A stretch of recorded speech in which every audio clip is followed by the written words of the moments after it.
Good morning. My name is Margaret Linane. I'm the Executive Director of the Rollins College Philanthropy and Nonprofit Leadership Center, a center of excellence in the Crummer Graduate School of Business. And I'm delighted to welcome all of you here today.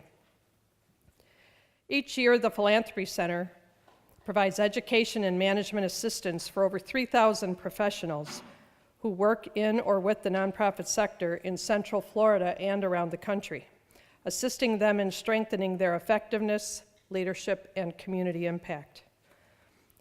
If you've worked with us before, and I see so many familiar faces, we're happy to see you.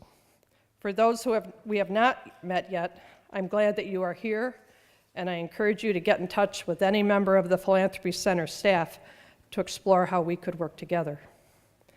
Thank you for joining us to discuss a most interesting topic, the Giving Millennial, and to explore how the nonprofit sector can best engage with this creative, generous, and influential generation as our volunteers, donors, and employees. Our 2015 Nonprofit Leadership Panel includes some of Central Florida's best and brightest, the movers and shakers from nonprofits around Central Florida that have embraced innovation and the millennial generation wholeheartedly, and as a result, have raised their organization's profiles and solidified their future success. Just who are millennials exactly?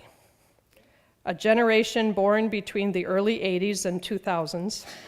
They make up more than a third of our country's workforce. They are the most educated generation in American history, and they view the future of education to be more virtual. They actually picture the future of everything to be more virtual.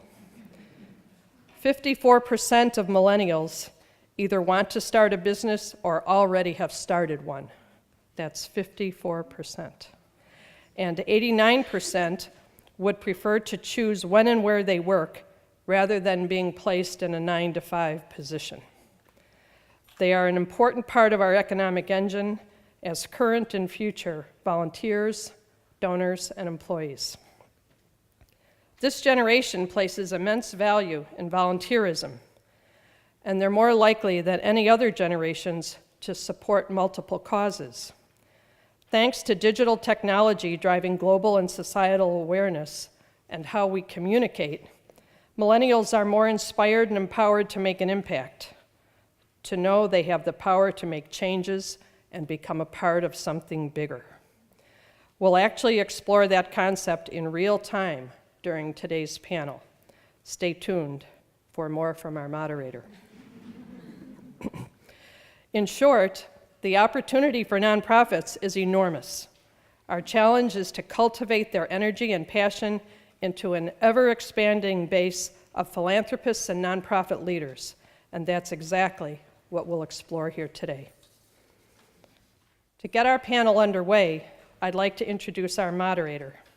Simply put, Julie Colombino is making the world a better place. After Haiti suffered the tragic earthquake in 2010, Julie packed her bags to go there and volunteer. Her experience sparked an idea for a sustainable solution to the economic disparity in the poorest country in the Western Hemisphere. Provide Haitians dignified living wage employment by manufacturing high-quality sandals from recycled tires. And so, Rebuild Globally was born. Julie has built her organization from the ground up alongside her millennial employees, volunteers, donors, and customers. So there's nobody more qualified to moderate this panel. It's my honor to welcome the founder and CEO of Rebuild Globally, Julie Colombino.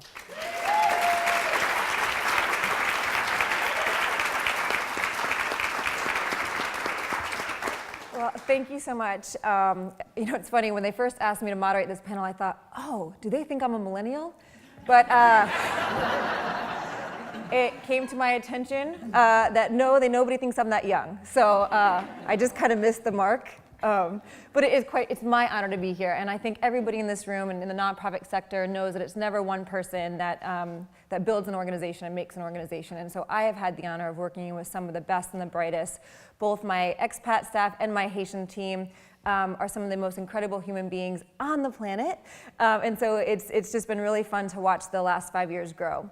But more importantly, what I'd like to do is take a moment to have each one of our expert panelists introduce themselves and the incredible organizations that they represent so that we can really dive into a dialogue about the millennials, about giving, about impact, about empowering, and then lead it for 30 minutes at the end for some of your questions so you can directly ask and get some really good solution-based answers to some questions that you might have. So you can really think during the panel about something that you want to learn, and you really have some experts here that can answer you and give you some really great solutions. So I think we'll just start right here. Meredith, please.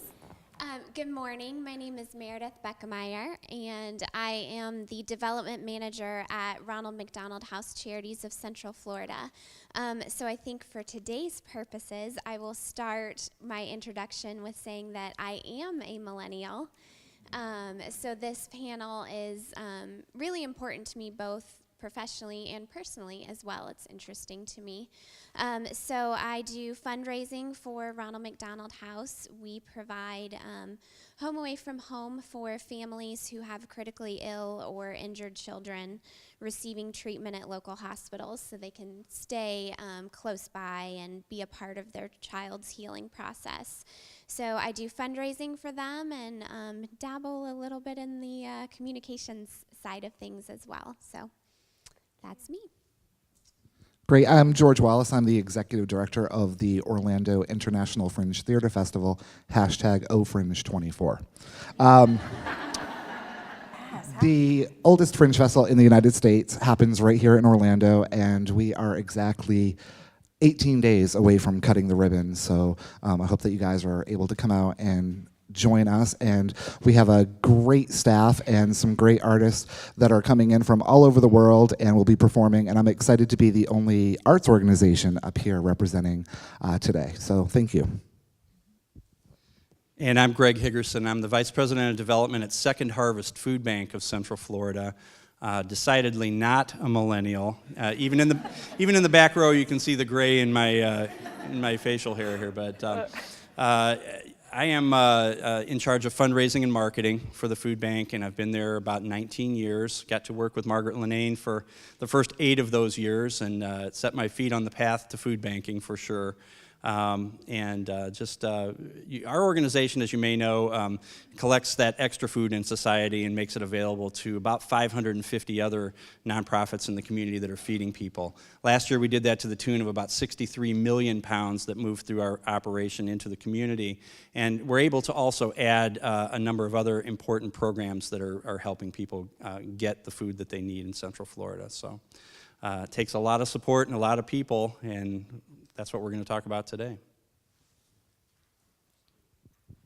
Good morning, I'm Jordan Plant. I'm the Vice President and Executive Director for City Year Orlando, which is an AmeriCorps program. I essentially have the opportunity to leverage the talent and idealism of 17 to 24-year-olds from all over the country. They come to serve with different City Year sites across the nation. Here in Orlando, we have 68 AmeriCorps members serving with us, and we serve in 7 Orange County public schools. And essentially, these young leaders are helping to tutor, mentor, and role model students at risk in education, at risk of not meeting their potential. And through their near-peer relationship and their desire to give back and to make a difference, they're working with these students to build relationships with them and help them stay in school and on track for graduation. And 9 of the last 11 years I've been working with City Year, not just here in Orlando, but at other sites across the country. But for the last 11 years, I've been working with national service organizations. So I have been plugged in entirely to how incredibly giving and committed our millennials are. And I'm so happy that Jordan is wearing her red jacket. Because as we all know, City Year, when you see them around town, they're in the red jackets, and Jordan came in and said, "Why aren't you wearing your jacket?" So she put her jacket on for us. So, hello, everyone. Last person, Mickey Meyer. I serve as our Lord Family Assistant Vice President of Student Affairs here at Rollins College. And as you all know, our mission at Rollins is to educate students for global citizenship and responsible leadership. And what that means is every single day, I get to help shake up students' lives so that they can't live life the same way after they leave here. I have been very blessed to work with this generation since they started college in 1999. Our oldest millennials now are about 33, 34, 35 years old, and I was able to get them when they were 17, 18. So in addition to that, a lot of my research is in generations and generational research. So I'm really excited that you're here and excited to engage and share with you and really think about how we can mobilize this generation to be the best. Thank you. Thank you so much. Thanks, everyone. So, as we know, and what we'll talk about today about millennials, they like to move fast. They like to have action steps. So, the Crummer School has offered us a really incredible opportunity. So, what I'm going to ask all of you to do today is to humor me for a minute. We have a fashion brand at Rebuild Globally called Dume Designs. Dume Designs is our fashion brand. It's what's creating the sandals. It's what we call Dume in French means two hands. So what I'm going to ask each of you today to do is to use your two hands to really make something incredible happen. So the Crummer School has offered a donation match of up to $500 for every tweet we get from this panel session this morning for one of our panelists to receive $500 donation, up to $500. So what I need you to do is pull out your phones, and I need you to tweet #CrummerNP and talk about these panelists. Hashtag it. And really, I've heard about this skit. Apparently everybody has to watch it. Hashtag everything, okay? And get your followers engaged. Get people engaged. We can really show that you can move mountains with social media, that everything that you do, use your two hands to make a difference right now and help one of these programs really excel with $500. We can do it. So that means probably everyone, I heard there's about 250 people in here. I said, I don't know, I'm not good at numbers. But that means everybody has to tweet twice. Commitment, yes? Everybody will tweet twice. Okay, great. Okay, then let's dive in, and just don't forget to tweet, and I'll probably remind you throughout the session. So I am going to start with you, Jordan. Jordan, we know that brands are always looking for influencers to lead credence to their messaging from a strong third-person perspective. How do you utilize ambassadors to keep an authentic voice while controlling the message to the best of your ability? So as I mentioned, we work with 17 to 24-year-olds, and every year it's an entirely new group of folks. So we're cycling through a new team each year. So setting up expectations and empowering our AmeriCorps members and our staff members to be effective and powerful with their social media is very important. For us, it really starts with the uniform. So as Mickey mentioned, our red jackets and our uniforms are our brand. So it matters a great deal how we carry ourselves in uniform, and we have high standards and expectations for professionalism and idealism every day that we're in these uniforms. So if you have an opportunity to see an AmeriCorps member, they know that essentially they're a walking brand for City Year, and they're embodying the values in their actions every day with students and out in the community. So it starts there. And then essentially, because we have a new group coming in every year, so for instance, my 68 AmeriCorps members serving with City Year today will graduate June 5th, and then I'll have an entirely new group of folks starting at the end of July. Those first couple of weeks are really important for onboarding and training, setting those expectations. So with social media specifically, well, even backing up a bit, we know that millennials care about making a difference. We know that they care about seeing an impact in real time. We know that they value messaging from their peers more than institutions.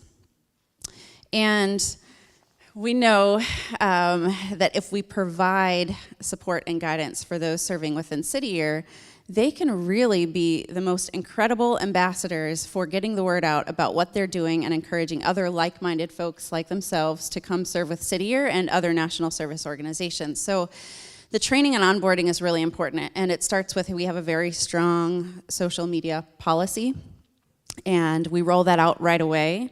We also focus on increasing the awareness and the excitement and knowledge around social media, the different platforms that you can use.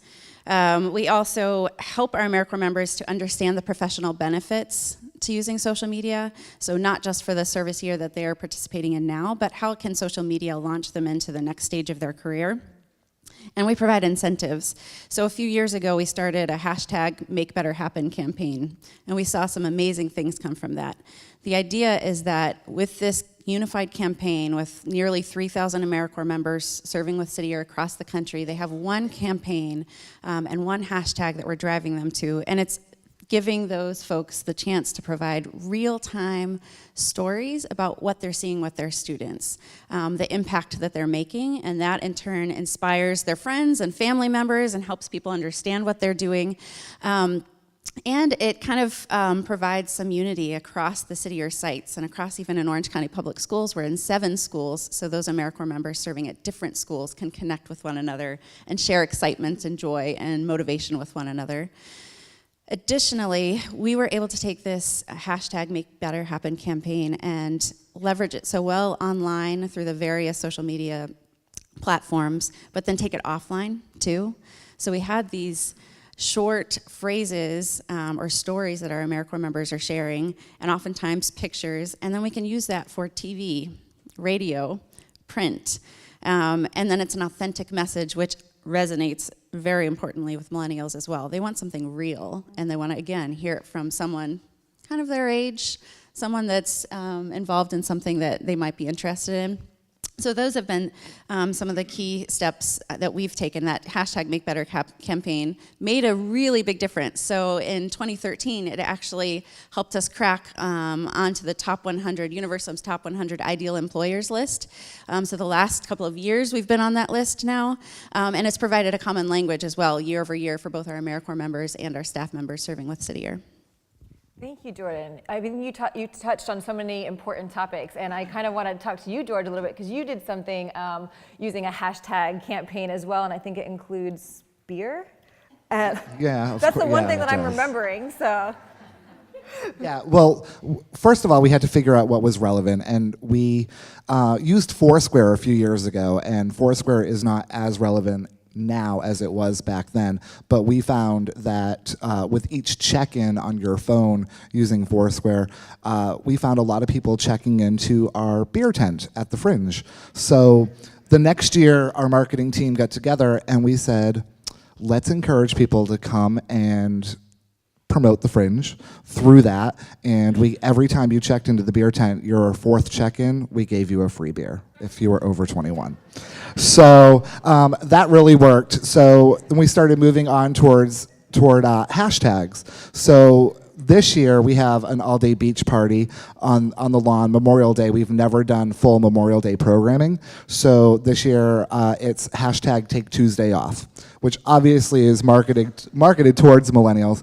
And we find that they are able to come and be part of Fringe and volunteer and donate of their time. And my one piece of advice with social media is, if you are not the person to do it, and I am not, even though I'm the executive director, I put a lot of messaging out there, but I've hired a social media manager because they're a millennial, but they are able to go in and be able to do all of the hashtags and link the Twitter and the Facebook and all of that. And also, we're finding that a lot of people are moving towards instant pictures, so we are creating an Instagram account as well. So you just have to find out what is relevant and what that generation is using, and just go for it. And if you are not the right person to do it, don't be afraid to ask for help. I thought hashtags were hash browns, so... But George, you've literally seen an increase in attendance because of these motivators. Yeah, we with that particular age group, we saw about a 20% increase in attendance since 2012. Yeah, that's fantastic. So could I kind of want to talk about now with Greg, you've implemented a strategy behind some of your digital media and technologies. Could you talk to us about that a little bit? Sure. At Second Harvest, one of the things that we know and have known for many years is that there is still a huge gap of unmet need around hunger in Central Florida. And, even with the government support, even with all the things that the food bank is doing and all of our partner programs out there, still, millions and millions of meals that are not being provided. And so, it's kind of the essence of our organization and the thing that drives us to continue stretching into that gap of need. And so we did some soul searching a number of years back and said, what's it going to take to close that gap? And what kinds of people do we need to have involved with this organization who maybe aren't involved now to make that happen? And so when we looked at that, we found that fairly predictably, I guess, that our support was very heavily baby boomers and even maybe their parents. It was skewed a lot older than we had hoped it would, let's say. But when you look at the resources that it takes to make a food bank go, it's volunteer time, it's financial resources, it's food resources, obviously, and it's also advocacy. It's that ambassador type word of mouth kind of thing that you're talking about. Those things are kind of like the four legs of the chair that keep a food bank going. And our base of support was really concentrated in the financial side and maybe to some degree in the food side, but we were lacking on the volunteer side. We were definitely lacking on the advocacy side.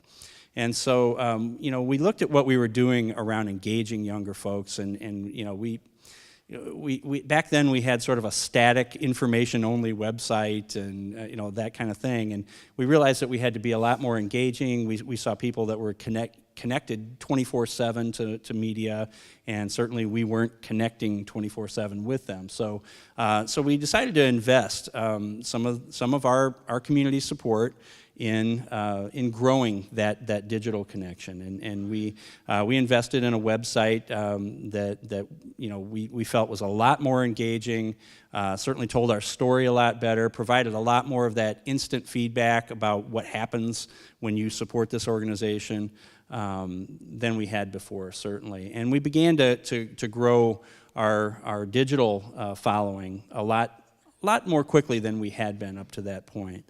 So not only did we expand the website, but really engaged on the social media side as well.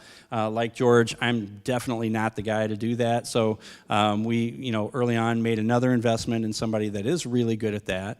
And in the time since have actually added a second person because we found that, to really do it justice, there needed to be those folks dedicated to working on social media and the web presence, just to make sure that we were doing all that we could do around that area. Yeah, what I thought was really fun when I was really getting to meet these experts and kind of engage in what they were doing, what you kind of taught me, Greg, was that you really invested in analyzing what was missing, and you really put a strategy behind it. And so when you think about social media and you think about Facebook and Twitter, it's all these immediate things. So you come up with a really creative hashtag, you do something and it seems really instantaneously, but what Greg really honed in on for me was the strategy behind it and the time that it took to really develop this concept, to be able to implement it well. So I really appreciated learning about that strategy from you.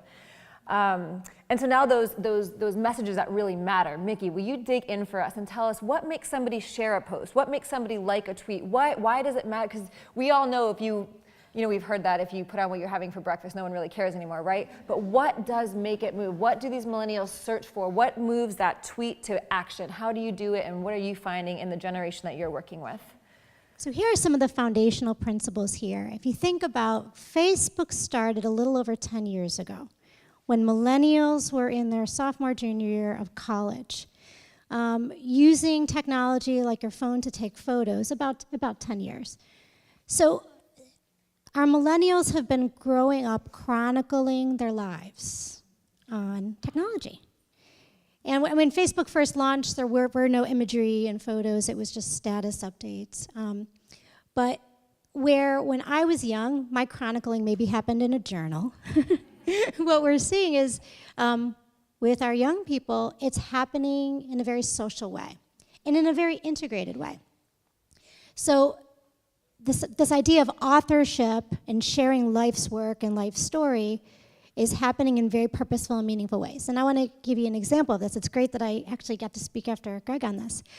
Feed the Need is a campaign that is done in partnership with the Second Harvest Food Bank, Rollins College, and a number of the Winter Park Chamber of Commerce, and a number of groups in Winter Park. And something I thought was so interesting is when we started that campaign, Greg was sharing with the group that it was really hard for people to get away from the idea of donating food. because it's tangible, it's hands-on, you give it, it's that feel good afterwards. But what we know is that for every dollar Second Harvest raises, $9 can be leveraged to buy food. So the best thing for Second Harvest isn't the old food drive. It's fun, it's giving them direct money. But how do you get people to give direct money when you know that the millennial generation, or a lot of things that Jordan talked about, it's about imagery, it's about hands-on, it's a touch, it's an experience. So what Second Harvest did is they created a virtual food drive online. So as a donor, you click on a link, you go in, and you see a bunch of products, fruits and vegetables, cereal, meats, and you actually get to click and decide what things you'd like to buy. And then there's a checkout, you put your credit card in, and that's your donation. Think about how smart that is. That really gets to the heart of the Amazon, everything that we're used to when we click online. Now, are we really buying fruits and vegetables? Probably not, I have to assume. But it gives There's a that disclaimer. But Just for illustration purposes. well, yes. But what it does is it gives the user an opportunity to have an experience. After you go to checkout, you have the ability to link this to your Twitter or your Facebook. So what were we seeing? We were seeing across the campus students donating virtually, linking it, and then other students commenting on it. Oh, wow, that was cool. Oh, that's neat. I actually had a friend come in from St. Louis who gave me a birthday gift, and I opened it up, and it was a thing for Second Harvest Food Bank of Central Florida. I said, how do you know that I'm involved with them? He goes, well, I saw it on your Facebook.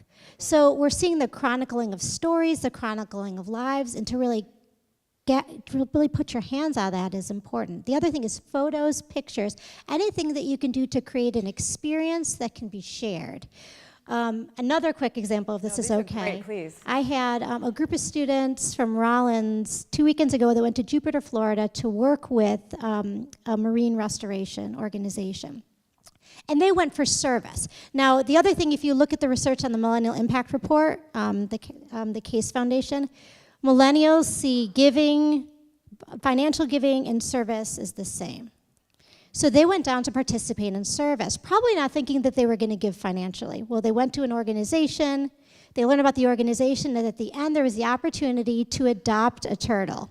Well, they all gave. And it was interesting, they came back, I saw them yesterday, and they had pictures of their turtle, certificates of their turtle.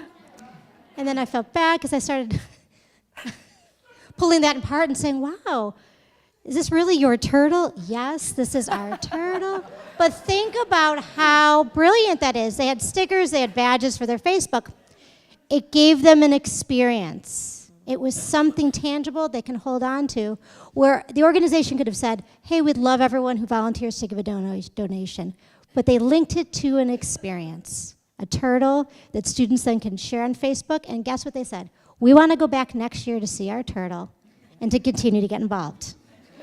These are the things you do to make that bridge for millennials to have them get an experience. Mickey, I really appreciate those examples because you can really see it, you can feel it, you know that it works. It's fantastic. And I also appreciate that you touched on the part about millennials giving. And so that's something that's kind of become a bit of a topic, as well as we're noticing that maybe millennials don't have the financial capacity to give large sums of money. But Meredith, I'd like to talk to you a little bit about that and your experience on, is it really worth investing in millennials as long-term donors, and what are some of your thoughts on and millennials and giving financially? Absolutely. You're absolutely right. You're not going to get your large, 5-10 figure gifts from this crowd. But we, as an organization, have really found value in connecting with them, and we have been successful at getting them to give at price points that are accessible to them.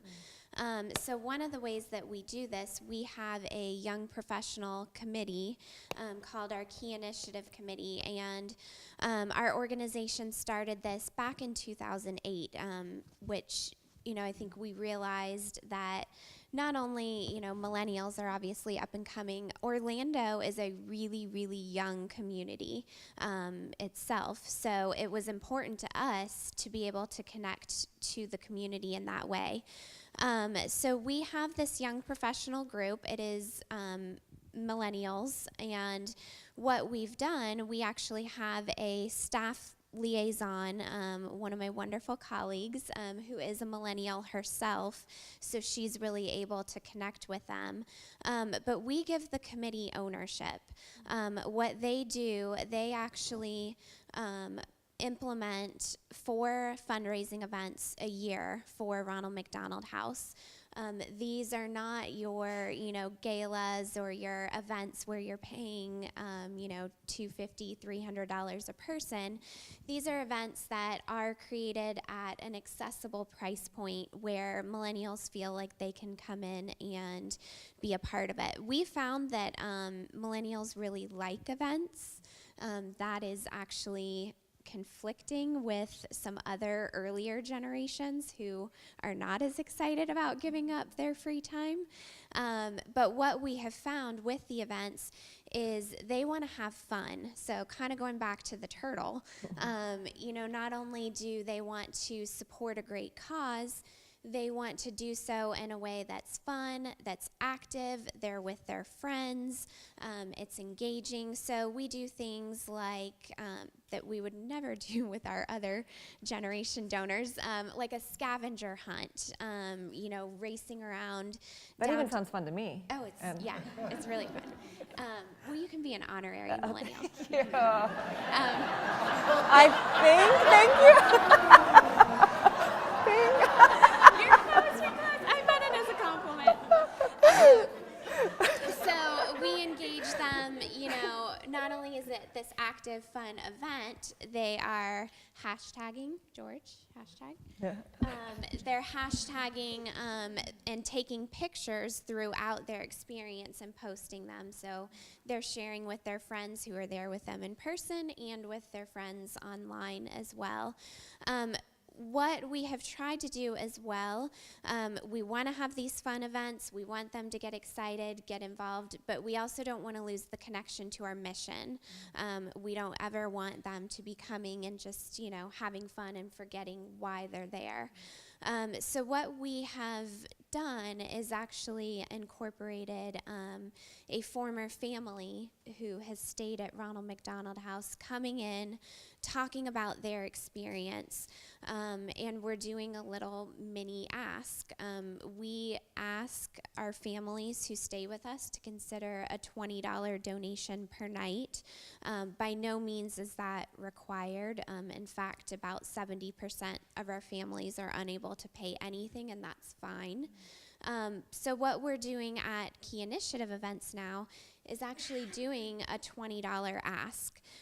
So $20 is very manageable, it's very accessible, but it's also tying directly back to our mission. So they feel, they know that that $20 is helping cover the donation for a family who's unable to make that donation. That's a great example. So again, we're seeing whether you're buying an apple or providing a night, at least the person, the giver, the millennial can visualize where those dollars are being put, and that's really great. And you touched on something else that I thought was really fantastic, and you were talking about the ownership of like the young people wanting to have the ownership. And so Jordan, I want to spin back around to you about that. How have you been able to incite ownership and leadership in your team, but yet keep it a professional employee-employer relationship?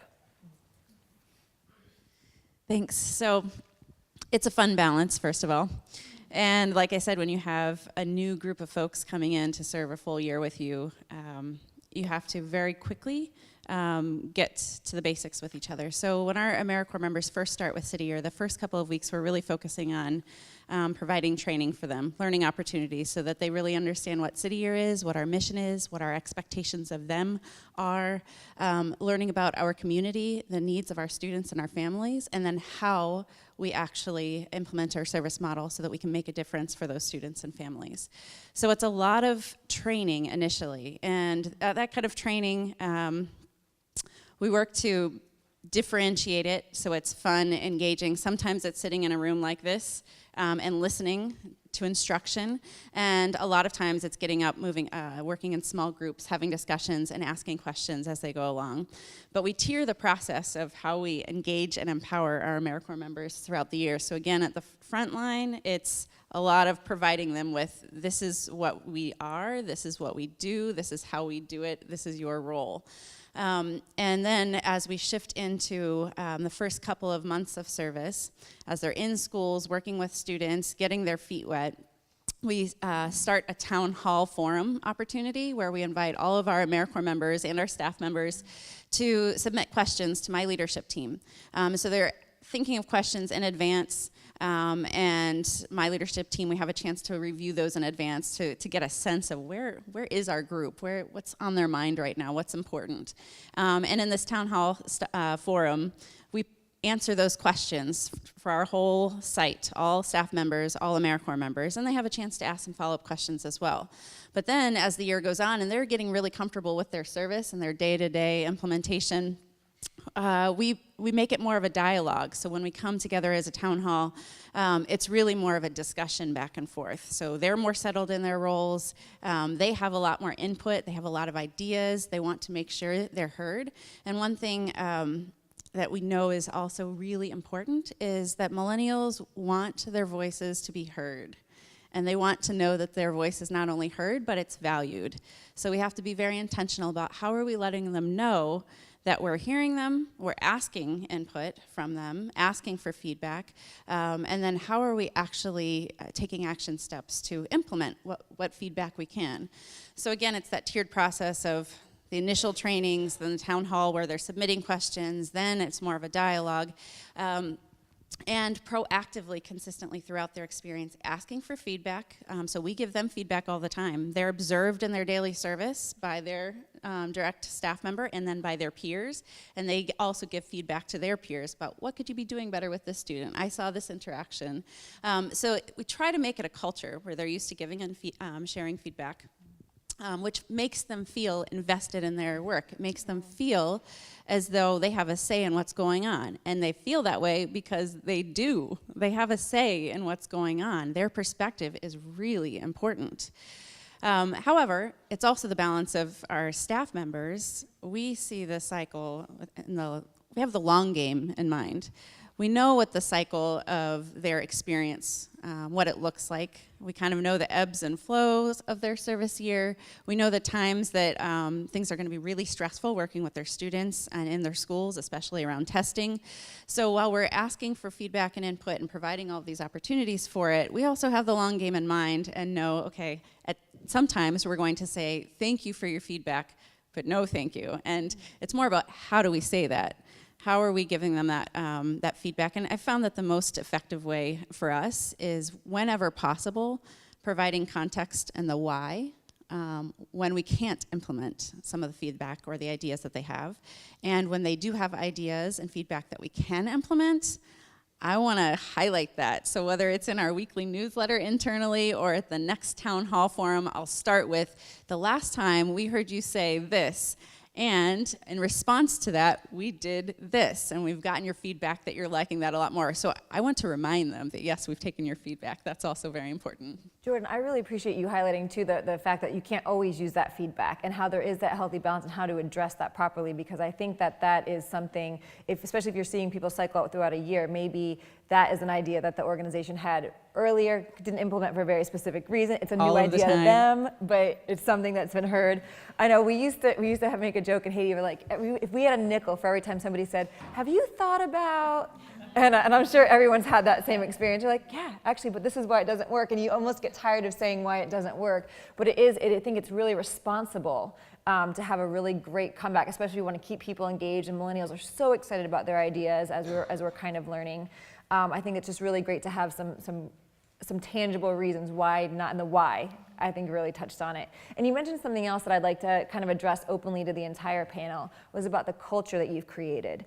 And that is something that, you've heard Google talk about, they have a slide on an ice cream cone machine, whatever it is that makes them, people want to work there. What have you found? And I know, Greg, you have 65 employees, you have 85 employees. So when you're building these cultures and trying to scale these businesses and really be successful in your nonprofit endeavors, what are some of the things that you have noticed that make your culture who you are, make millennials stay, make them excited?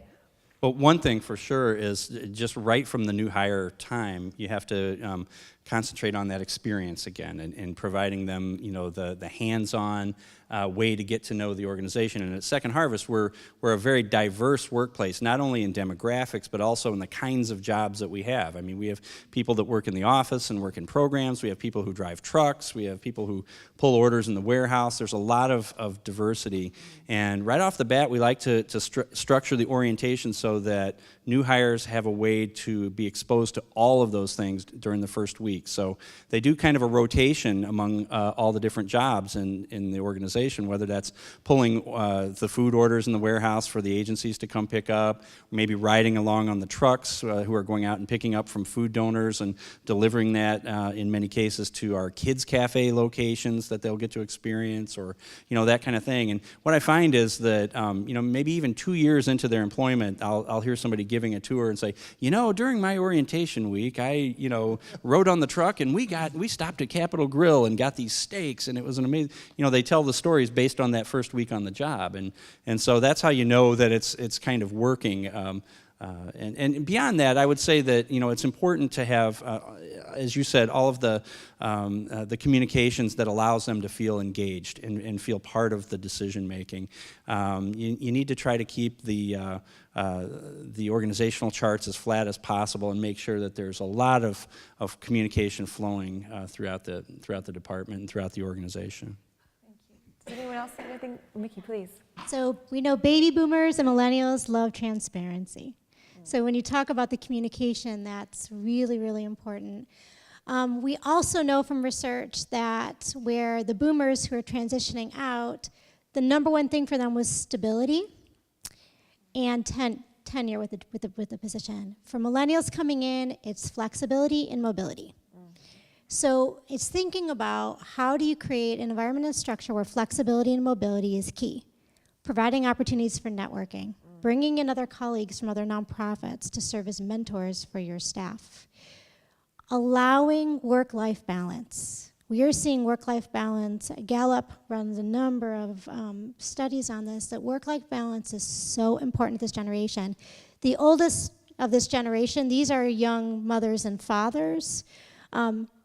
We have technology to help build more flexibility than ever before. The best thing we can do is use it. Allow staff to co-work, which means that they can work off-site. I often walk into my office where I employ a number of millennials, and they're all sitting together in the conference room on their laptops. I go, what are you guys doing? They're like, working. I'm like, together? Yes. They love, and we see that with Google and a number of tech industries, they love being around each other. Short-term projects where they have the quick win, and they feel that they can share voice and be able to be a part of something from start to finish quickly. They respect and admire authority, but this put your time in mentality, I don't see it. As it was with the Gen X, where you put your foot on the gas, you put your time in. This group is coming in is ready to engage in purposeful ways. So it's thinking about how do you balance that engagement with getting to your mission. And if you can mentor and unleash them in good ways, I think you can see a lot of good things. That's great. Does anybody else, because that is something that I find fascinating about, a group of young people who want to, group of millennials that want to come in and they want to be powerful, they want to be meaningful, they want to have these leadership roles, but yet maybe they haven't put their time in yet. So how do you balance that to ensure that they really understand the ins and outs of the organization and what they're doing and all the things that you have learned by being there for so many years? And because there is something about that. So how do you respectfully work through those issues? Anybody have any? I think it's really important that as an organization that you are always, you're a vibrant organization, you're a growing organization that, especially if, I don't know if there's any nonprofits out there who have completely solved their issue or problem that you deal with. If there is, raise your hand. But you're coming up here. So, a big part of that culture involves, everybody feeling like we're always, stretching. We're always trying to get there. And, there's kind of an underlying assumption that, as you get closer to that, you're probably going to need to grow as an organization. And I don't know any young people that want to stay in an organization for very long where they don't see a role for themselves looking forward. Yeah, the short-term stuff is really important. They have to feel like they're getting some consistent wins and actually see how what they're doing makes a difference. But they also have to see a longer-term picture that includes them, or at least potentially includes them. And if you're the kind of organization that's doing basically the same thing year after year after year, maybe that's not going to be such a great fit for them. Yeah, that's a good point. Yeah, and also to echo that, I think respecting a new level of creativity and looking at it from a different point of view. Speaking from an artist standpoint, we're finding that the four walls, even when you're talking about doing a performance in a theater, is not the same. We have this year 138 shows, but 8 of those are done by millennials, and they're not even in theaters. They're pop-ups. They are a scavenger hunt where you get to go and get the ticket, and you have to go on a scavenger hunt, and there are pop-up artists throughout the scavenger hunt, so you're getting little mini shows throughout the show, and that is something that is the brainchild of a millennial, and it can't happen in 4 walls. And the same thing, we have a maze. You get a ticket and you go through a maze. I don't exactly know what that maze entails. I will find out in a couple of weeks. So it is just respecting that different point of view, and allowing the creativity to flow, because I think that generation is definitely the out-of-the-box generation as far as thinking goes, and just respecting that and letting them have their opinion and hearing it. Yeah, that's fantastic. Thank you. What a unique theater space with no walls. I think just kind of from the millennial perspective here, I loved what Greg said about trying to, obviously there does have to be some kind of reporting structure, but keeping the org charts as flat as possible is definitely something that we value. And I think, just what's important for me, and I think I can speak for my millennial colleagues as well, we kind of got a bad rep going a couple years ago. It seems to maybe be improving, but there were definitely some articles that were a little offensive about, this being a very narcissistic generation. I don't really see that in my colleagues who are millennials. I think what's very important to us is to feel connected to the mission. So whether that be us, and there's different levels of that, because obviously your roles and responsibilities within an organization, sometimes you're the person that's on the front line working with the people that you serve. Sometimes you're inputting data, but no matter what you're doing, I think it's important to help people connect it to the bigger picture. So if you are entering data, why are you entering data? How is this helping us as an organization, long term, so that everyone really feels like they're contributing and making a difference? Man, that's fantastic, because could some of the panelists maybe give me some real life examples of how do you engage your data analysts in the bigger mission of your organization? Because that is tricky. How do you do it? What do you do to really make them feel a part of that team? Because entering data is just as important as handing out the food, right? Is it not? So how do we make everybody feel a part of that team? Anybody have it? I can take that. So Thanks, Jordan. City Year is really data driven. It's all about our students' grades, benchmark scores, their average daily attendance, their daily progress on assignments, things like that. So we have to instill this ethic with our AmeriCorps members that we're tracking everything all of the time. And to your point, it's not always sexy on the front end. But one of the ways this year we've been able to help folks see the bigger picture and why it's important to track and input good data, and then how we use it when we have it all compiled, is we're having some of our staff members and even some of our AmeriCorps members who love numbers and spreadsheets actually visit the different teams that are serving in schools and take the data and talk with the team of AmeriCorps members about it and talk about what they're seeing. So these numbers mean X, and this means when you're in class, you could be doing this a little bit differently, or you need to focus a little bit more in this area. And so having folks, again, observe each other, but having those folks who are really excited about leveraging data, because it informs, it's essentially progress monitoring. How are we making our day-to-day work better, we leverage our own AmeriCorps members to get that energy behind it. And we also have team roles with our AmeriCorps members where one of them on every single team at every school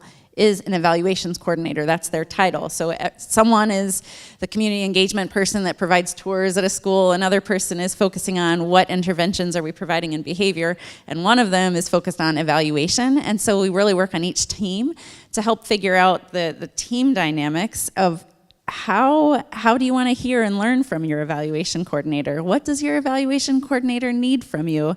And so we bring everyone into it that way and then draw it back to how are they changing or modifying what they're doing in class with students to help their students improve. That is a fantastic example. Thank you. Anybody else want to give an example? If not, I'm going to have one final question that I'm going to ask all of the panels, all of our experts, and then we're going to open up the floor for your questions as well. So my final question, panelists, we've explored how millennials are impacting and influencing the nonprofit space today. Let's look at tomorrow. What does the nonprofit future look like for millennials?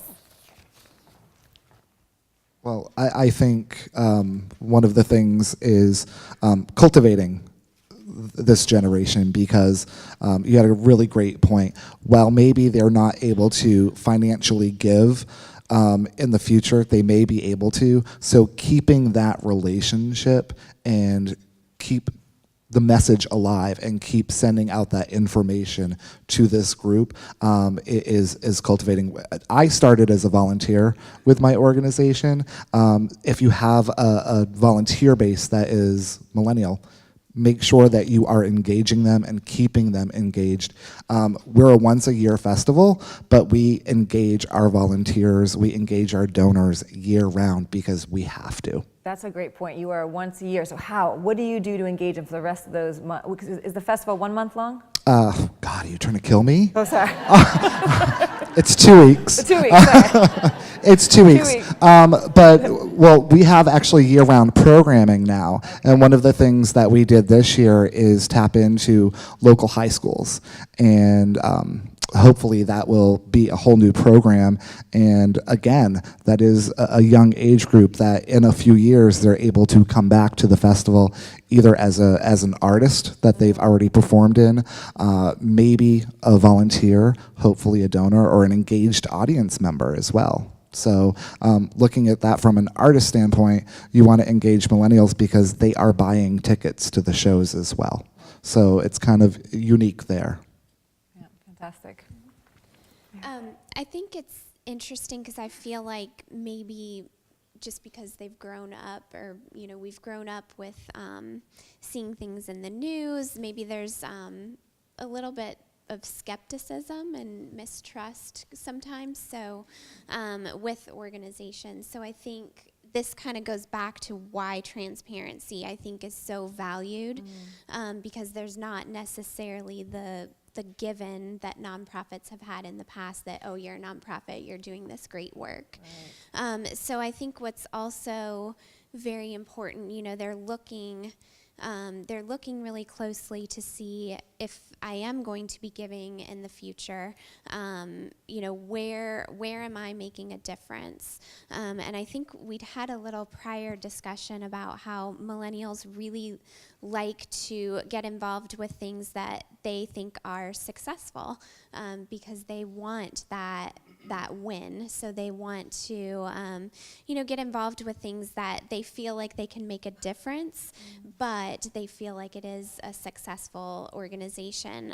I think, looking at organizations that are duplicating services, I think millennials are very interested in not only making a difference, looking at the root of whatever the problem is, but doing so in the most efficient way possible. So we could see that come into play over the next few years as well. And I think the way that millennials like to collaborate in the workplace, I think the same way. They'd like to see these nonprofits who are working on similar root causes coming together and collaborating as well. But I think George kind of hit the nail on the head on cultivating them as well, because, right now we know they're not able to give at these, high dollar values, but that's not going to be the way it is forever and ever. So if we can get them hooked, get them involved, and again, connect them to the mission, I think we will see that continue to grow as their financial resources continue to grow as well. Yeah, I agree with that absolutely. Yeah. So you know, I don't think it's a question of if they'll be able to give someday. I mean, they will definitely be able to give. They're just, you know, like a lot of folks, they tend to be in their biggest spending years of their lives right now. They're starting families. Their disposable income is going to be at its, you know, smallest level that it will ever be. But lots of them are in high-paying jobs, growth jobs, that will eventually get them to a point where they will have more disposable income. And the trick is that when they get there, they need to already be disciples for your organization. And that takes some investment of time and experience on the front end. I can tell you that at Second Harvest right now, only about 5 to 10% of our financial support is actually coming from millennials. But our effort and our investment definitely exceeds that level, because we know that the work that we do now is going to help ensure the future of the organization. I will tell you that on the volunteer side, right, more than 50% of our volunteers right now, that equal you know, emphasis and value placed on experience as well as giving. Well, we know that someday they're going to do both. But the quality of the experience that we provide for them and the connection to our mission now is what's going to drive that in the future. And for a lot of us who've been around, let's be frank, doing this kind of work for a lot of years, what that's going to mean is that we have to sort of unlearn some of the things that we've always looked at. You know, what do you mean they're not going to give because we mailed them a letter? You know, yeah, that's what I know how to do. Wait a second. You know, but you got to be able to get ahead of the change and stay ahead of it in order to keep these folks involved. Greg, I really appreciate you sharing those stats, and I'll tell you from my perspective as well. I run a social business. I am passionate about ending poverty through business. And it was scary for me even to launch into like the almost capitalism side of it, selling a product and having a fashion brand and doing all these things when I just wanted people to have enough food and to buy their own house and to rebuild their lives. So it was a really interesting thing that I had to come through myself. And what I'm finding with the millennials that come to us and are seeking guidance, I have a lot of younger people that are interested in just learning how it's done. And that's kind of what it's learning to be new. It's learning to be different. It's honoring and embracing that times are changing. And so I think we're all kind of experiencing that in our different sectors. I'm sorry, I didn't mean to... I'll ask Jordan if I could go after you, because that's exactly what I was going to say. The future, yes, but even better. Hashtag copy.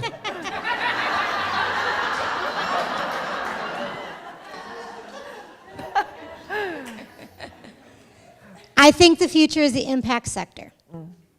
I really believe that if nonprofits want to engage this generation in the most purposeful and meaningful ways to solve problems, it's the impact sector. So if you're sitting out there and thinking about your work right now, we know the impact sector is the largest sector growing right now. And we also know that solving challenges is what students are thinking about, because that's a big part of their educational experience. The linkages between nonprofit and social entrepreneurship, social innovation, and the impact sector. And you know what? You just reminded me. Has everyone used their 2 hands to hashtag throughout this entire panel? Raise your hand if you use your 2 hands. Did you raise your 2 hands? Raise them up. Dime. Okay, great. We've got 2 minutes. What do you got for us, Jordan? Good. I think one of the biggest things I'm seeing is we'll have to keep changing the way we actually operate. So think about how often, well, how many of you use paper applications for job openings? I saw 1 hand. There may be a few others, but everything is changing so quickly that just the general way that we operate in our offices and as a team, with a staff team and with volunteers, I think we'll have to continue to evolve. So as we were talking about changing, unlearning some things and embracing some new things. But at the same time, with my team, I really try to focus on how are we helping the millennials to really understand the value that the folks who have come before them really bring. All of the experience and the depth of knowledge and wisdom they have, how are we providing opportunities in a way that they will respond to for them to learn? And one example on my site, we'll oftentimes do leadership luncheons where we'll invite either folks from the community who have a greater depth of experience than our AmeriCorps members, or even our own staff, to just sit and answer questions and do it in a way where sometimes you're able to be really intentional about what you want them to hear, what you want them to learn, the challenges that you're facing. It's a great opportunity to approach it in a casual, I'm just sharing about what I've learned, but when we're not saying, you need to do this, but we're saying, I learned this and it's really helped me, sometimes they will respond even more openly to that. So finding ways to make sure that you have a lot of value and experience and expertise to share, and how are we finding new paths to share that with our millennials in a way that they'll respond positively to that. And then again, thinking about how are we changing the way we actually operate, everything that we do. Why are we doing it this way? Is it because we've always done it that way, or do we actually need to think about what's more sensible now, and that we're so digitally connected, and how are we leveraging all of these new technological advances? Thank you so much. Well, everybody, I've got to ask all my questions, so now I have the honor to open up the floor to you, so you can ask our experts here some advice and counsel, or maybe just open up another dialogue. And we've got some microphones floating around, so if you just want to raise your hand, and the microphones will come to you. Good morning. I'm interested in finding out where you guys were before you are experts on this panel. I mean, obviously that there's a certain level of similarity because working in the nonprofit realm and just having that kind of social business and mindset of the give back, and to Meredith's point about, millennials are viewed as narcissistic, but you don't do something if it doesn't feel good, and you guys are obviously really passionate about, what you're doing. I'm interested to know where you guys were before, and when you were considered millennials, sorry. But then also as, how that progressed, because I feel like there's a lot of similarities between the two.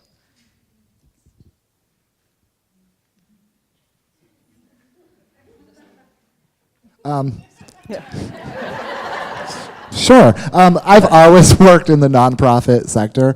I actually was, I worked for Quest Incorporated. It was my former life, and I discovered art. And it was my outlet, because at the end of the day, I am still kind of a 9-to-5, 4 doors, 4 walls, and brick and mortar kind of person. So I definitely don't fit the millennial category. But I've always worked in nonprofit. It's been my passion. I discovered Fringe, and I fell in love.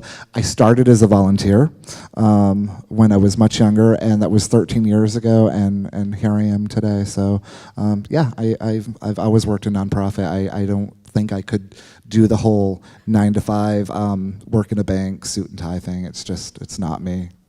How about a food bank? So, like George, I've only ever worked in nonprofit.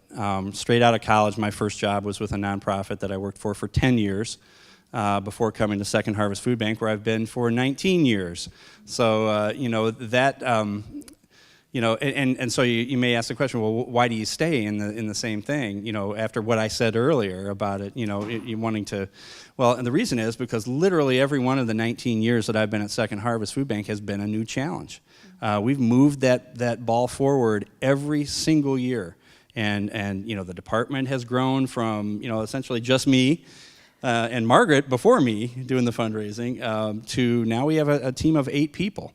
And so there are a lot, it's just a fresh challenge every single year. And, without that, again, I'm sure I would have jumped at some point, like a lot of people do. So. Thanks, guys. Good. I have a question for all of you. Can you tell me how you find and engage these millennials? There's a lot of organizations out there that have, very good brand recognition, name recognition. Many of you are represented on the stage. My organization, although well established, we're kind of going through a little bit of a brand renaissance. So can you kind of share with me where you find these folks and engage them? That's a great question. I'm just going to ask if panelists, two panelists answer each question, just so we can we have a lot of hands up in the air. Okay. So from my end, we're building relationships really closely with colleges, universities, and really here in Orlando working to now build relationships with community organizations, community centers, and really get to know the gatekeepers of millennials. Because connecting with the millennials themselves, as I said, I think it's really best coming from our own millennials who are working with City Year. So the hashtag Make Better campaign, Make Better Happen campaign, is the way they get their message out. But when it comes to my team, we need to focus and connect with those gatekeepers as well, because if they understand what we're working to do and they trust us, then they'll talk to the family members, the guardians, the other folks to encourage these young millennials to do something like a year of national service. I think another area that we look at in our organization, and I realize this may be applicable to some organizations and not others, we also are looking at the people that we serve. So right now, Mickey mentioned, that the oldest of the millennial generation are young mothers and fathers themselves. So obviously these, we have a lot of millennials that are staying at Ronald McDonald houses. So one of the things that we are trying to do a better job of is really connecting with our alumni families, a lot of whom happen to be millennials right now. And, who better to share the story of our organization than someone who has benefited from it. So I would say definitely don't forget to look there. I think that's a very, very important resource. That's a great point. Please. I'm a baby boomer, and we welcome everyone. Touche. I guess my question might be to Meredith, but as the communicator in the organization that I'm in, and I'm working mainly with baby boomers, and I see that our future is with the millennials, and I'm actively pursuing them. But I wonder, how do they view me? I mean, unless I'm looking in the mirror, I'm 27. But when I look in the mirror, I go, oh my God, So as an older person, I'm just wondering, how much of an impact does my age affect the millennial as to whether I can actually give them the opportunities that you're talking about? Because I can do that. And I'm engaged from the social media perspective behind the line. It's when they actually come into the center and see me. How are they, what's their thought? What are they thinking? No pressure, Meredith. Well, I don't think that it's necessarily a bad thing. I think millennials do have this respect for authority and experience, and we do enjoy, obviously, someone who has had a longer career. We feel like there are things that we can learn from that. But I think if you are having these prospective, donors or volunteers who are of the millennial age come in, I don't know that that's really a factor for them. I don't think it would be for me. Maybe other millennials in the crowd feel differently. I think the biggest thing is that you can convey that passion and enthusiasm for your organization, because they will want to see that coming from you. And also providing, which it sounds like you're already thinking about this, so this is great, providing real, tangible ways for them to connect.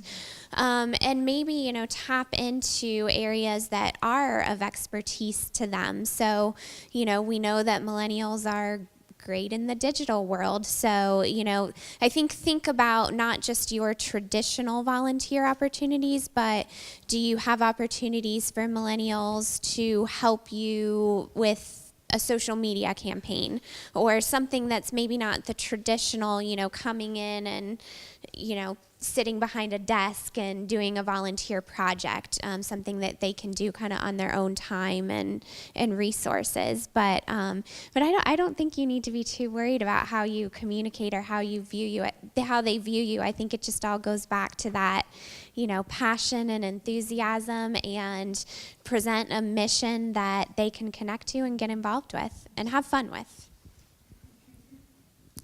I have a question. Primarily directed at George and Greg. Hi, Jordan. Hi, Mickey.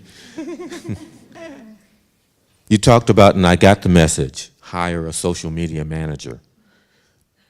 How do you value that job in terms of salary? Is that full-time, part-time? How do you put a price point on that? Mine's a little bit different because it's a contract position, so it's not full-time. Leading up to the festival, the person works January through June to make sure that our message is consistent and it's being sent out on all of the different ways, making sure that they're utilizing Twitter and Facebook and all of that. During the rest of the year, our office coordinator is a millennial and she takes over the social media. So, per se, it's a part-time position. Certainly, she does a lot of other things. We're not a large enough organization, and we do value it. I had to look at the budget and decide where I was going to put the resources, and I saw the value of having a social media person, so that's where I put money towards that salary.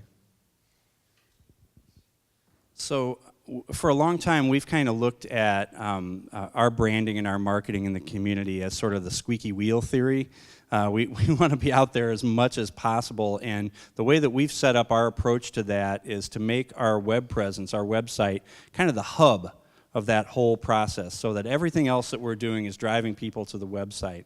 And as a result, we've got over 13,000 people that follow us on Facebook, and they'll give us permission to email them, and on Twitter and things like that.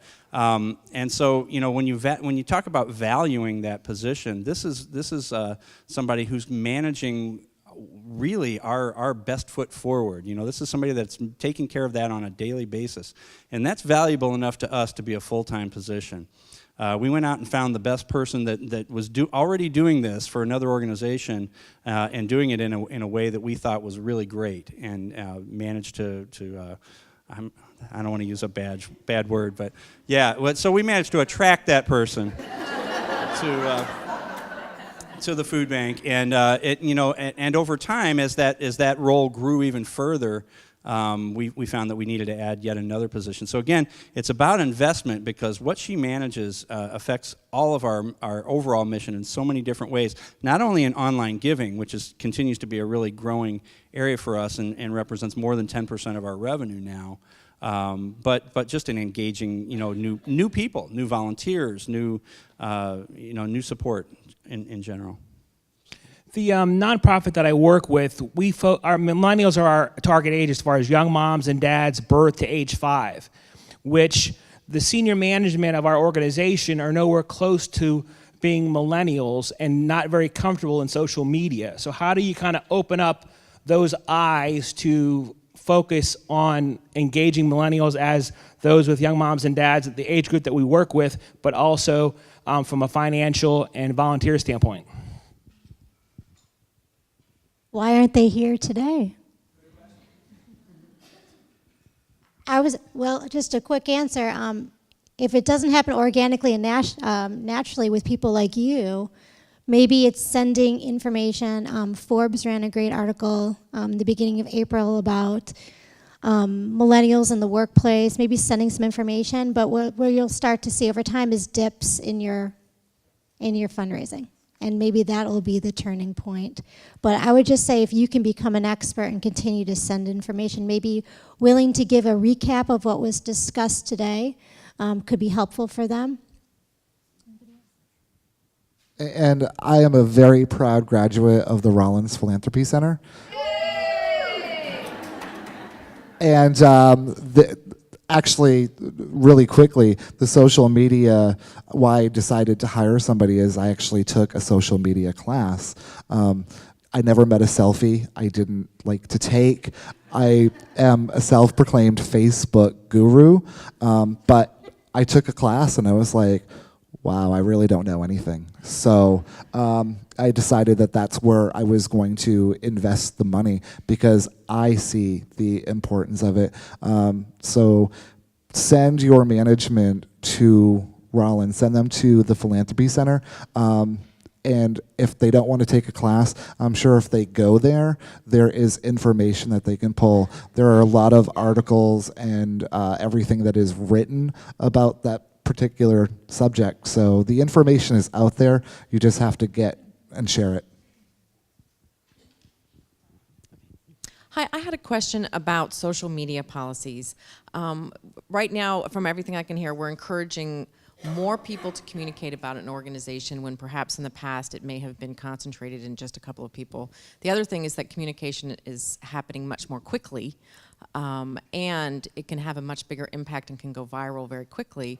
And so my question is, with respect to your social media policies, what do you think are the most key elements of your social media policy in terms of risk management and making sure the message doesn't go awry? I think one of the biggest things for us, we actually have as part of our social media policy, if thankfully, maybe I should knock on wood or something, we haven't had this situation, but if someone were to comment something of a negative nature on something we posted or on our Facebook page or what have you, it is actually our policy. We would not delete that. I think a lot of organizations may be tempted to be like, oh my gosh, this negative thing is on my page now, but nothing will make people more upset than that, because that is they view that as a total lack of transparency. So as far as, kind of the negatives of our social media policy, that is a big key for us, and if something negative were to be commented, we would address it in a way that others could also see that we are addressing it since it's out there public, but then perhaps take the conversation offline as well. Also, and if you, and we don't have this happen a lot either, but when you do have somebody that posts something negative, you're doing something right when they are immediately jumped on by lots of other people that you don't even have to respond and correct what they said if it's wrong. Other people who have learned from your past messaging or whatever are doing that for you, then you're doing something right, for sure. My question deals with sort of integrating these different generations that we see that are working together as employees. We see, you touched a little bit on giving great orientation and getting people to buy into brand and really feeling like part of the culture. And then I think we have older established generations within the organizations as well that certainly feel connected to mission, many of them because they might have been founders or part of that mission from the beginning. And I'm interested to hear, like Jordan commented a little bit on the leadership luncheons, which is sort of, but we also talked about how millennials, we enjoy being in conversation with one another, and that's sort of a one direction. I'm sure it takes on discourse as well, but it's more of a, your hidden, or I don't know, it's a hidden way of conveying a message, right? You're laughing. So how do you facilitate more of these bridges between the two among employees when we see the differences in opinion, like you talked about the 9 to 5 and flexibility and mobility? Can you speak a little bit to that? I think maybe the first thing you do is you name it and own it, and you bring the organization together and start talking about generations. And people might say, well, these are generalizations, but there's also some good data and research behind them. So Strauss and Howe, they're big authors on generational research, and you talk about the generations, and then maybe you put them into groups and have them say, where are some similarities that we're seeing in our organization? Where are some differences? What can we do together? So you're empowering the base to think about what would work for them. I'll tell you, with our group, they love retreats. They love team building activities, and that crosses all the generations. Happy hours, professional development opportunities. So any opportunity to get people together, building relationship and talking and addressing these things, I think could be very, very powerful and helpful. I think a really tangible way to maybe infuse what Mickey's saying into your culture too, if you have the opportunity with staff meetings, we found that taking 10 to 15 minutes, probably every other staff meeting, where we have one of our staff members do anything they want. It's something they can either teach us something, they can engage us in an activity, they can share a bit of their life story. And so we find that when our both staff and AmeriCorps members are interacting and we learn something new about someone, we might say, oh, that would be great for you to share the next time in staff meeting. So it helps people to connect personally, and putting that into a formal format with staff meetings where we have the set agenda. There are a lot of things we need to accomplish, but infusing that personal piece where we're getting to know each other, it helps us to value one another, and that helps to bridge the generational differences that we have, I found. Good morning.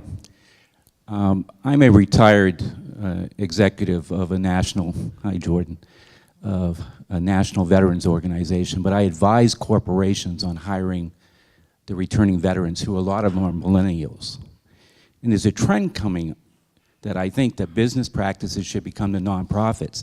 Some of them are having the millennials mentor them, their senior executives.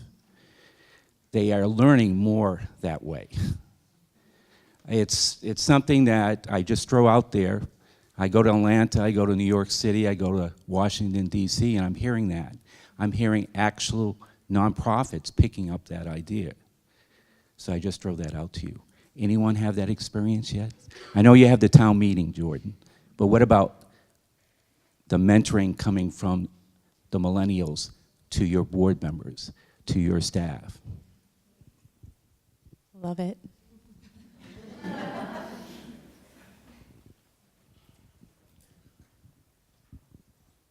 Good morning, everyone. My name is Sebastian Sanchez. Hey, Mickey.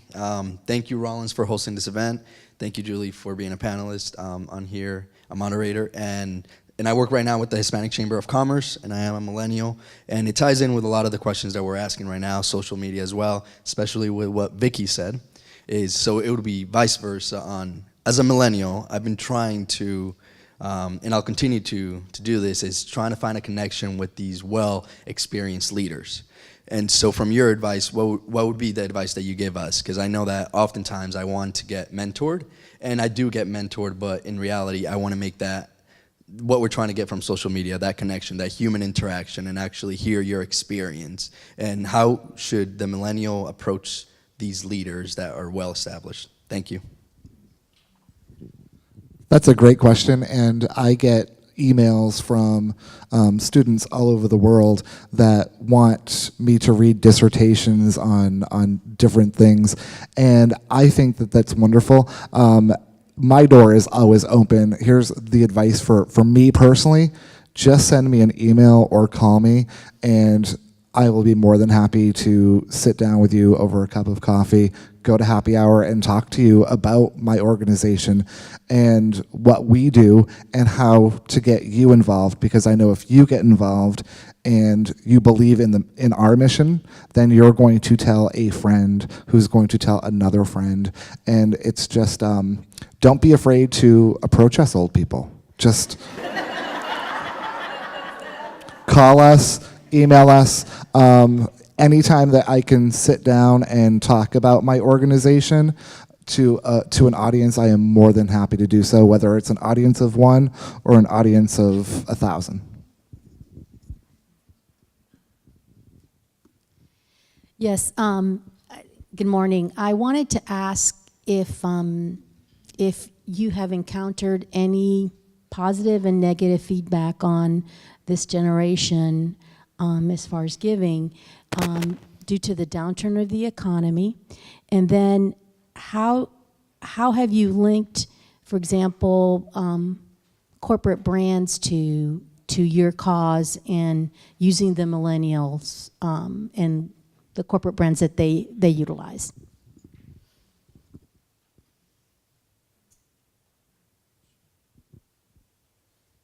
I can start with co-branding between corporates and City Year specifically. My jacket is actually missing something that's on most of the jackets for our AmeriCorps members. We have a corporate sponsorship opportunity called a team sponsor, and those folks essentially sponsor the team of AmeriCorps members serving in their specific schools, and it's a really popular program across the nation because it gives corporations, and not even, it's not just corporations. Heart of Florida United Way, for instance, is a team sponsor for our AmeriCorps members serving at Evans High School. And it gives you the chance to have your logo on this jacket that AmeriCorps members are walking around and wearing all day. They have it on their name tags. They have it on their t-shirts. When they introduce themselves, it would be, my name is Jordan Plant. I proudly serve on the Darden Foundation team serving at Oak Ridge High School. And so it's a prompt to say, well, what do you mean Darden Foundation at Oak Ridge? Like, what's Darden's connection here? So it gives us the chance to talk about that. And then we also connect our social media managers and brand managers with their communication and brand managers to talk about the opportunities to co-brand, whether it's on materials or events. And then they have these walking billboards, these young, idealistic leaders who are inspiring everyone around them, and they're walking around with your brand, whether it's a bank, whether it's a United Way, whether it's a corporation elsewhere. So that's one way that we do it. I can talk to the economic downturn and giving. During the economic downturn, many of our millennials, I think they didn't have the capacity and the ability to give. So that's going to be one event, I think, that will influence giving, but more on an empathy perspective, because they've watched people go through difficult times and struggle. I would say the two other events, though, that affect this group more were September 11th and Katrina. Especially we see Katrina, since Katrina, and since the Obama election, when Obama was elected, numbers of national service have increased 300%. So while I believe these experiences, especially with the economic downturn, maybe hasn't affected, and maybe Greg can speak to this a little bit, affected giving specifically, I think it'll more be built into empathy over time to give more. I definitely agree. People who want to get engaged and who come to you to find a way to do that when they can't give money are going to remember the way that you treated them when they came to you and the way that you allowed them to be part of what you're doing when they get to a point where they can give. That's just really the bottom line. And so whether that's a volunteer experience or something else, that's I guess the great the old phrase about how you're judged by the way you treat people who can't do you any good. Well, that's not exactly the way this fits, but it's like that because they can do some good for you if you really sit down and figure that out. I've got a email message in my inbox right now from a 10th grader at Bishop Moore High School who just wrote the most beautiful message about why she wants to get involved with us. And you can bet we're going to get her involved. That's just the way you got to do it. Well, it looks like we have time for one more question, but I just want to let you know, I think you were all given a pamphlet with all of the panelists' information. Is there emails on there? So that you can contact them if you didn't get a chance to get your question heard yet. But one more, we have time for one more. Hi, my name is Teresa Schretzen-Myers, and I'm from a very unusual nonprofit. We're all volunteer, and we're small. And we're in the southwest side of Orlando in Gotha. We're with Historic Nearly Gardens. Our mission statement is historic preservation, horticulture education, environmental conservation. And to answer the question of where do I find my millennials, I started at my local church by taking brochures to Boy Scout, Brownie, and Cub Scout meetings 10 years ago and getting them to my nonprofit to teach them about historic preservation. And then they started doing Eagle Scout encampments next door with our nonprofit partner, Camp Ithiel.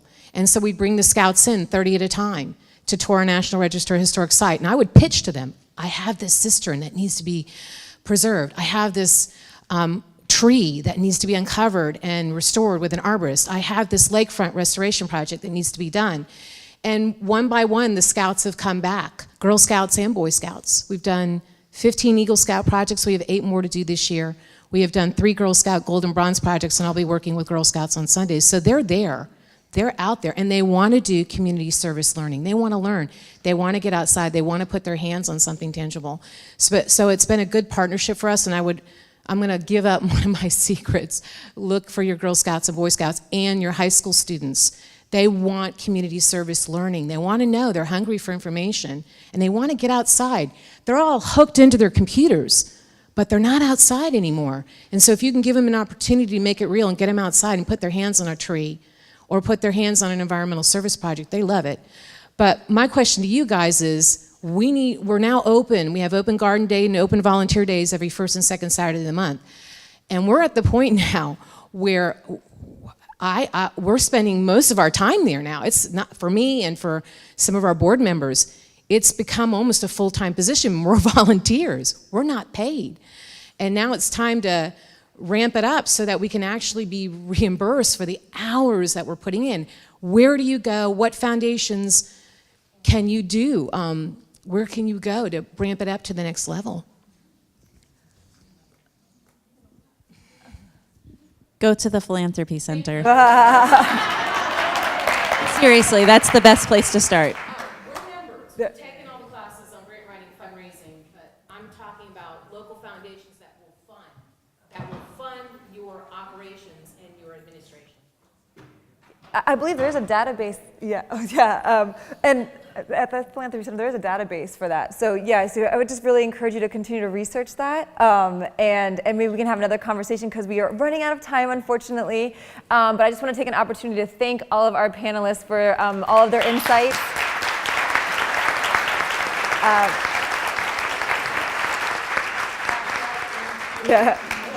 And hashtag Crummer NP. Did everybody do their 2 tweets?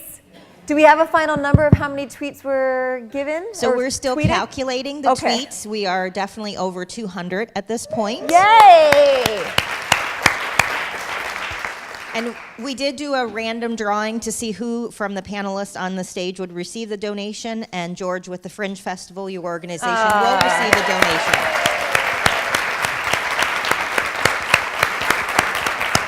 Your 2 hands mattered today. Thank you so much for being a part of this panel. We really appreciate all of your time. Thank you again to the panelists, and we'll look forward to speaking offline or online with you.